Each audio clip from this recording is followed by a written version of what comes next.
നമ്മളെല്ലാവരും സ്വപ്നം കാണുന്നവരായിരിക്കും.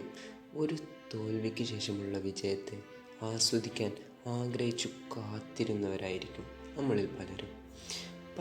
പലപ്പോഴും പറയാറുണ്ട്, വിജയിച്ചു കഴിഞ്ഞാൽ ഉണ്ടാകുന്ന നിമിഷങ്ങളും നമ്മുടെ അച്ചീവ്മെൻറ്റ്സും നിരന്തരം സ്വപ്നം കാണണമെന്ന്.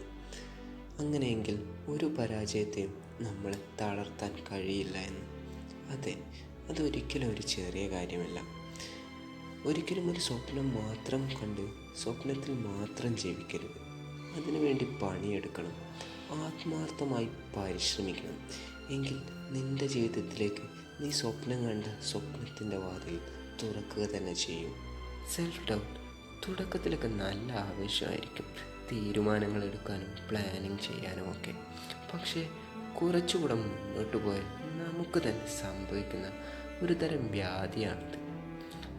Self doubt. എനിക്കിത് പറ്റുമോ?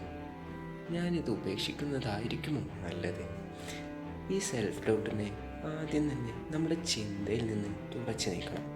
അല്ലെങ്കിൽ മുന്നോട്ട് എന്ത് സംഭവിച്ചാലും, ഒരു വീഴ്ച വന്നാൽ പോലും നമ്മൾ വീണ്ടും ചിന്തിക്കുക, എനിക്കിത് പറ്റുമോ, എനിക്കിത് കഴിയുമോ എന്നൊക്കെ ആയിരിക്കും.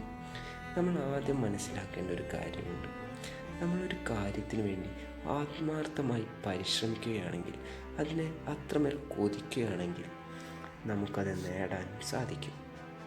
എനിക്കിത് പറ്റുമോ എന്ന് മനസ്സ് ചിന്തിക്കാൻ തുടങ്ങിയാൽ, എനിക്കിത് പറ്റും, ഞാനിത് ചെയ്യും, ഞാനിത് നേടും എന്ന ചിന്തയിലേക്ക് മനസ്സിനെ കൊണ്ടുവരിക. കുത്തുവാക്കുകളും പരിഹാസങ്ങളും ഒക്കെ ഉണ്ടാവും. Believe your self. നീ നിന്നിൽ വിശ്വസിക്കുക. നിൻ്റെ ലക്ഷ്യത്തിനായി നീ ക്ഷമയോടെ കാത്തിരിക്കുക.